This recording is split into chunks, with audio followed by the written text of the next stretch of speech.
O, bagong recipe na naman 'to mga kaibigan, oh. Na itlog na pula nilagay sa harina. Tapos binudburan, oh, tingnan mo. Oh, nilagay sa isang mangkok na maliit yung pulang itlog na may harina. Tapos nilagyan ng tubig.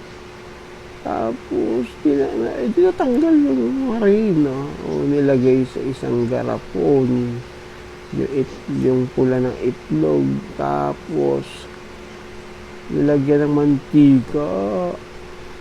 O, inikot-ikot, kinalog-kalog hanggang sa matuna. O, eto, ano to?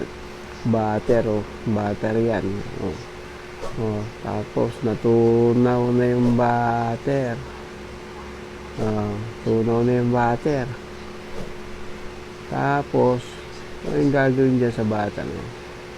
Sinala. Sinala yung butter, o. May nasala ba yata? Para wala namang nasala, eh. Yan, Oreo.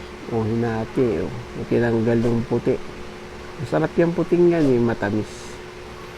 Sineparate yung cookie tsaka yung puti. Tapos yung cookie nilagay sa plastic. Nilagay sa plastic ay tapos dinurog yung cookie, oh.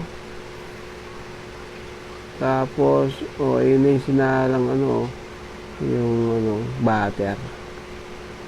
Ang lupit na may butas yung spatula. Apakalupit.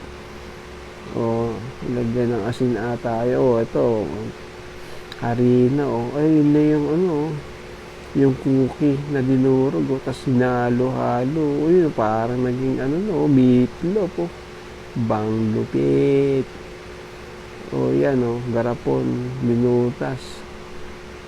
binutas-butas. Lalagyan to ng design. Nilagyan ng design, tapos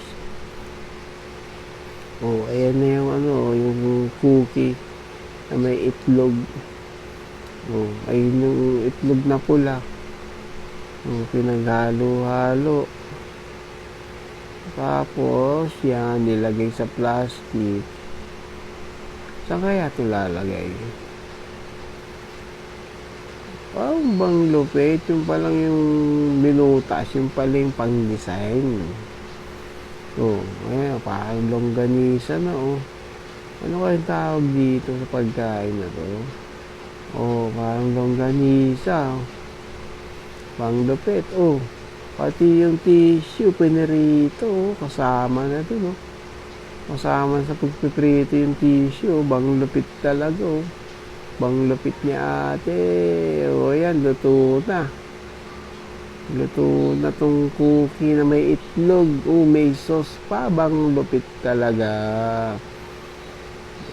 Sarap. Ano kayang lasa nito, mga kaibigan? Comment na lang po kayo sa baba. Let's go!